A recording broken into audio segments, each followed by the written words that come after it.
B. Bentuk keringanan yang syar'i. Berikut ini adalah beberapa bentuk keringanan yang diberikan kepada orang sakit secara syar'i. 1.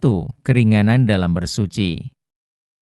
Dalam perkara bersuci untuk mengangkat hadats, apabila tidak dimungkinkan bagi orang yang sedang sakit untuk menggunakan air, baik untuk berwudhu atau mandi janabah, maka para ulama menetapkan kebolehan bertayamum. Tidak boleh terkena air itu karena ditakutkannya akan semakin parah sakitnya atau terlambat kesembuhannya oleh sebab air itu.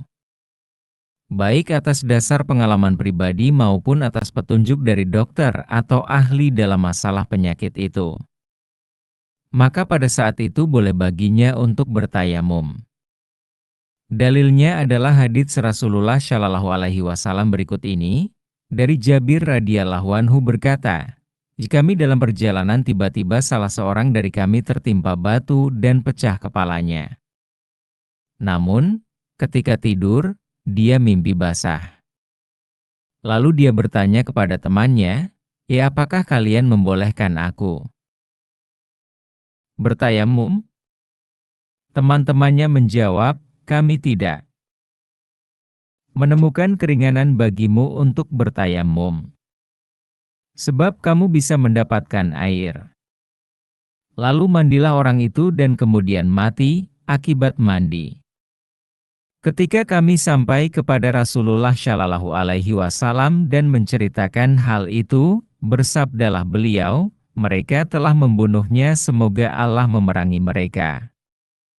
Mengapa tidak bertanya bila tidak tahu? Sesungguhnya obat kebodohan itu adalah bertanya. Cukuplah baginya untuk tayamum. HR Abu Daud, Ad-Darukutuni. 2. Keringanan tidak bisa berdiri.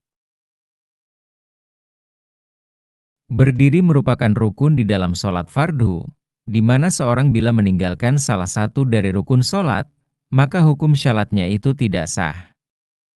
Namun bila seseorang karena penyakit yang dideritanya, dia tidak mampu berdiri tegak, maka dia dibolehkan sholat dengan posisi duduk. Dasarnya adalah hadits Nabawi berikut ini, dari Imran bin Husain berkata, aku menderita wasir, maka aku bertanya kepada Rasulullah Shallallahu Alaihi Wasallam. Beliau bersabda, syalatlah sambil berdiri, kalau tidak bisa, maka syalatlah sambil duduk. Kalau tidak bisa, syalatlah di atas lambungmu. HR Bukhari. 3. Keringanan tidak bisa ruku.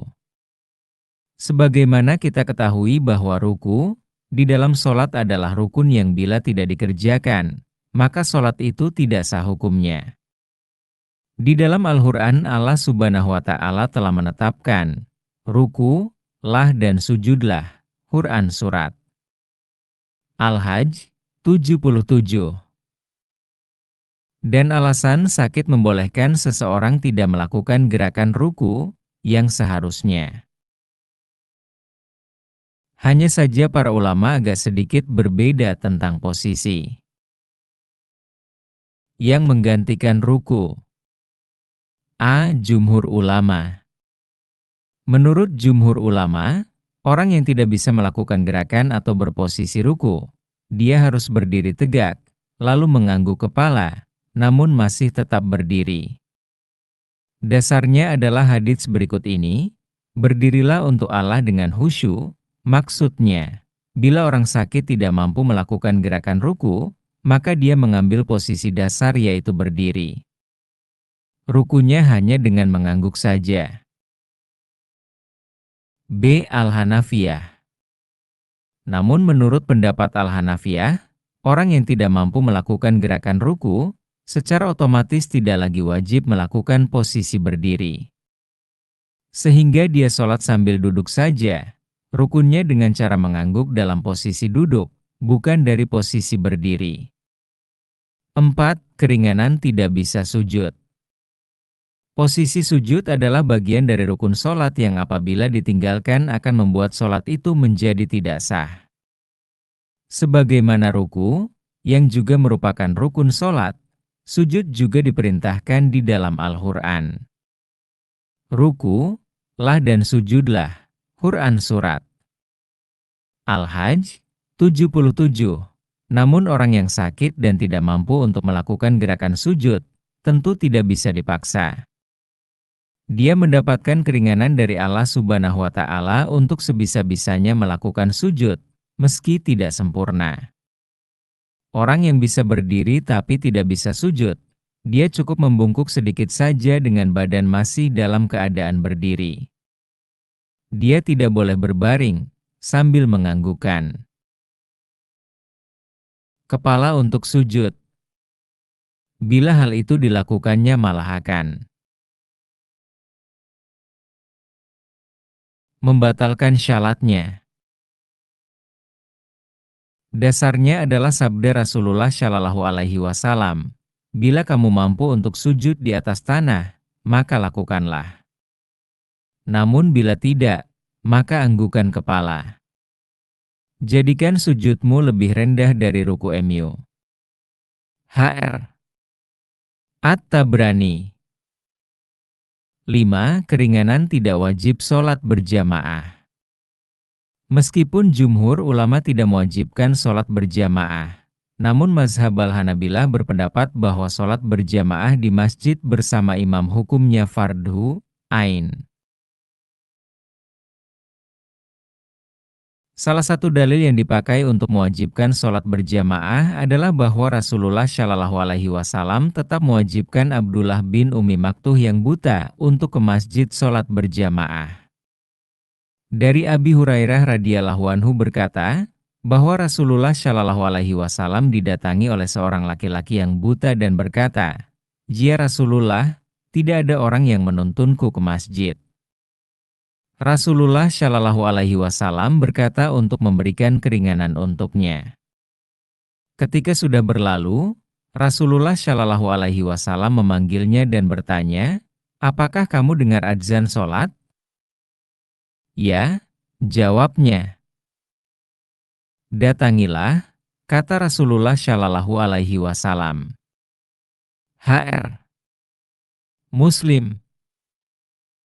Namun dalam kasus seorang sedang mengalami sakit, kewajiban sholat berjamaah di masjid bersama imam menjadi gugur. Orang sakit boleh sholat sendirian di rumahnya. Lalu kenapa orang buta tetap wajib sholat berjamaah? Bukankah dia termasuk orang cacat? Jawabnya bahwa orang buta itu memang cacat dan tidak bisa melihat, namun badannya tetap sehat. Hal ini berbeda dengan orang sakit yang memang mendapat udzur syar'i untuk tidak berjamaah ke masjid. Ini adalah bentuk keringanan yang diberikan oleh mazhab Al-Hanabilah sebagai pendapat yang asalnya mewajibkan sholat berjamaah. 6. Keringanan tidak wajib sholat Jumat. Seluruh ulama sepakat bahwa orang sakit termasuk mereka yang gugur kewajibannya untuk mengerjakan sholat Jumat. Namun demikian, dia tetap diwajibkan mengerjakan sholat di zuhur sendirian. Dalil bolehnya orang sakit tidak ikut sholat Jumat ada banyak. Salah satunya hadits berikut ini. Dari Tariq bin Syihab radhiyallahu anhu bahwa Rasulullah Shallallahu Alaihi Wasallam bersabda, sholat Jumat itu adalah kewajiban bagi setiap Muslim dengan berjamaah, kecuali tidak diwajibkan atas 4 orang, yaitu budak, wanita, anak kecil dan orang sakit. Hr. Abu Daud